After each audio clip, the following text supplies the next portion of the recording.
আসসালামু আলাইকুম। আশা করি সবাই ভালো আছেন। আজকের এই ভিডিওতে আমি আলোচনা করব অ্যান্টিবায়োটিক রেজিস্ট্যান্স কোর্স এবং ইম্পর্টেন্স নিয়ে।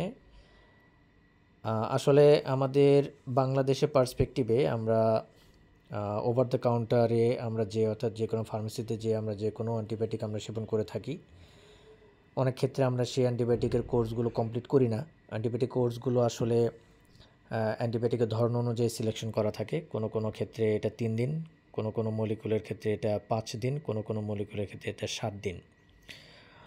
আমাদের দেশে আসলে অ্যান্টিবায়োটিকের এই রেজিস্ট্যান্স সম্পর্কে আসলে ওয়াইডলি তেমন কোনো ক্যাম্পেইন বা সেরকম কোনো জনসচেতনতা আসলে মোরলেস সেরকম মিডিয়াগুলোতে যেইভাবে দেখা যায় সেটা আসলে সাফিসিয়েন্ট না। যদি সাফিসিয়েন্টই হতো তাহলে আমরা আসলে এই ভুলটা করতাম না। অর্থাৎ ভুলটা কি? দেখা যাচ্ছে যে আমার অ্যান্টিবায়োটিক কোর্স হচ্ছে 3 দিন, আমি 3 দিন না খেয়ে আমি 2 দিন খেলাম। আমার ভালো লাগছে তাই আমি আর থার্ড ডেতে আমি আর খাচ্ছি না। 5 দিনের অ্যান্টিবায়োটিক কোর্স আমার 4 দিনের সময় আমার ভালো লাগছে, আমি 5 দিনের অ্যান্টিবায়োটিক কোর্সটা আমি কমপ্লিট করলাম না। 7 দিনেরটাও ঠিক তাই। 6 দিনের দিন আমার ভালো লাগছে, ভাবলাম যে আমি তো সুস্থ হয়ে গিয়েছি, সো আমাকে 7 দিনেরটা আমার না খেলেও চলবে। তো এরকম আমরা মনে করে থাকি। তো আসলে আমাদের যে অ্যান্টিবায়োটিকের কোর্সগুলো যেটাই সিলেকশন করা হয় সেটা আসলে মলিকুলের উপর বেস করে করা হয়। এখন আমরা আসি, যেখানে আপনারা দেখতে পাচ্ছেন যে 3টা সিরিয়াল নাম্বার আছে। 1 নাম্বার হচ্ছে রেজিস্ট্যান্স। আসলে রেজিস্ট্যান্সটা কীভাবে হয় আমি সেইটা ইন শর্টে আমি আলোচনা করার চেষ্টা করব। যেমন মনে করেন আপনি আমি একটা রাউন্ড ফিগার ধরি, অর্থাৎ মনে করেন আপনার বডিতে 100টা ব্যাকটেরিয়া এফেক্ট করেছে। 100টা ব্যাকটেরিয়ার জন্য আপনি খুব সিভিয়ার একটা কন্ডিশনের মধ্যে আছেন। আপনি ফার্মেসিতে গেলেন বা ডক্টরের কাছে গেলেন বা ফার্মাসিস্ট বা যার কাছে গেলেন, আপনাকে তারা একটা অ্যান্টিবায়োটিক দিল, বলল যে আপনি অ্যান্টিবায়োটিকটা 3 দিন খাবেন। এখন কেন 3 দিন? কেন 4 দিন না? কেন 2 দিন না? ওই অ্যান্টিবায়োটিকের ক্ষেত্রে বলছি, কেন 3 দিন? যে অ্যান্টিবায়োটিক 5 দিন সেটা কেন 4 দিন না? সেটা কেন 6 দিন না? যেটা 7 দিন সেটা কেন 6 দিন না? সেটা কেন 8 দিন না? তো আমি 3 দিনেরটাই বলি। তো 3 দিনের ক্ষেত্রে দেখা যাচ্ছে কি যে আপনাকে 100টা ব্যাকটেরিয়া এফেক্ট করেছে। আমি জাস্ট রাউন্ড ফিগার বলছি মানে বোঝার সুবিধার্থে। সেক্ষেত্রে আপনি 1ম দিন আপনি অ্যান্টিবায়োটিক খেয়েছেন। সেক্ষেত্রে আপনার 33 to 34টা ব্যাকটেরিয়া কিল হলো বা মরে গেল। সেকেন্ড ডেতে আপনি খেয়েছেন, সেখানে আপনার 66 বা 67টা ব্যাকটেরিয়া মরে গেল। এখন যে বাকি যে 33টা থাকবে, স্বাভাবিকভাবেই 100 জনের যে অ্যান্টিবায়োটিক মানে 100 জনের যেই ব্যাকটেরিয়ার যে কমিউনিটিটা ছিল সেটা আপনার বডির ভিতরে যেই তাণ্ডবটা চালাচ্ছিল, স্বাভাবিকভাবেই সেখান থেকে 67টা যদি মরে যায়, 33 যেটা থাকবে সেটা তো সেই পরিমাণ তাণ্ডব আপনাকে চালাবে না।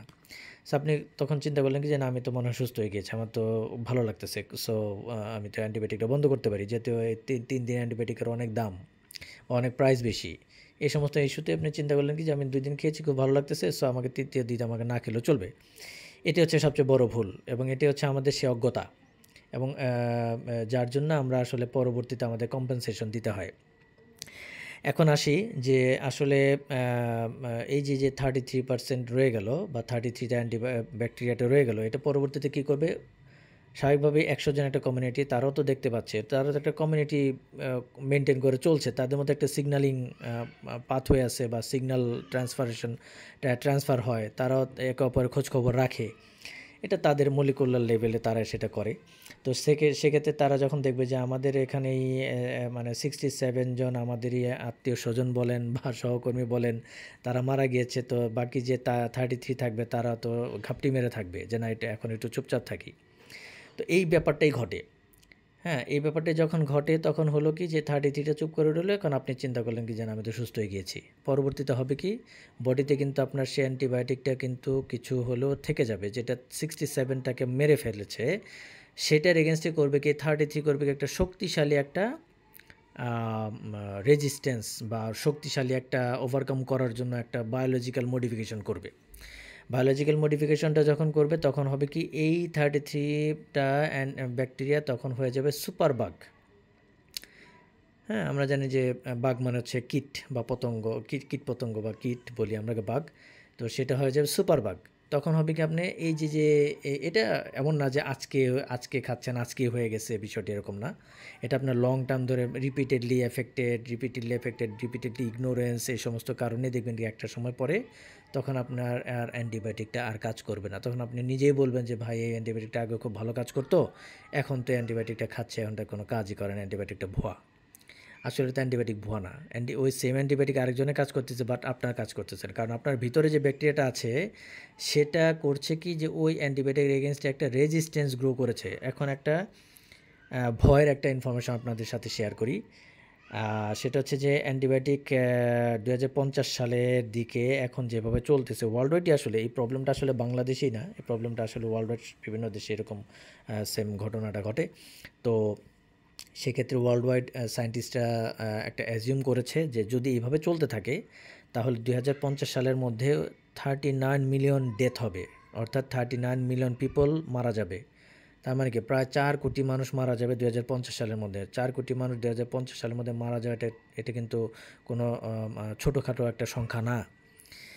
হ্যাঁ, আর আরেকটা বিষয় যে যখন ওই অ্যান্টিবায়োটিকের এগেইনস্টে মারা যাবে তার মানে কি ওই ব্যাকটেরিয়াগুলো কিন্তু সুপারবাগ তখন হয়ে পৃথিবীতে প্রেজেন্ট থাকবে। যার জন্য দেখবেন কি যে আপনি এখন হয়তো আমরা যারা ইয়াং জেনারেশন আছি বা এখন এই জেনারেশন আমরা যারা আছি তারা হয়তো বেঁচে যাব, কোনো সমস্যা নেই ২০৫০ সাল পর্যন্ত।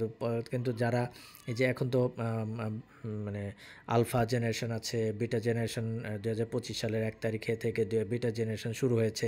তারা যখন তারপরেও আলফা বিটা, তারপরে হয়তো গামা জেনারেশন আসবে, তারপরেও আরও জেনারেশন আসবে। তো তাদের ক্ষেত্রে কী হবে তখন? স্বাভাবিকভাবেই তারা কিন্তু আপনার ওই ২০৫০ সালের মধ্যে তারা যখন বর্তমান থাকবে তখন হচ্ছে তারা এই রেজিস্ট্যান্স হয়েই ওই অ্যান্টিবায়োটিকগুলো রেজিস্ট্যান্স হয়ে তখন হচ্ছে তারা জন্মগ্রহণ করবে বা সার্ভাইভ করবে, এবং তাদেরকে ওই অ্যান্টিবায়োটিক বা ব্যাকটেরিয়া দ্বারা এফেক্ট হওয়ার পরে তাদেরকে পরবর্তীতে সার্ভাইভ করাটা খুবই টাফ হবে। বিকজ নতুন করে কোনো অ্যান্টিবায়োটিক প্রায় অনেক বছর ধরে আবিষ্কার হচ্ছে না। এটাও একটা কনসার্ন সায়েন্টিস্টদের যে নতুন কোনো অ্যান্টিবায়োটিক আবিষ্কার হচ্ছে না, এবং এক্সিস্টিং যত অ্যান্টিবায়োটিক আছে সেটাও কিন্তু আস্তে আস্তে রেজিস্ট্যান্স হয়ে যাচ্ছে। সো অ্যান্টিবায়োটিক কোর্সটা খুব ইম্পর্ট্যান্ট, ২ নম্বর পয়েন্ট।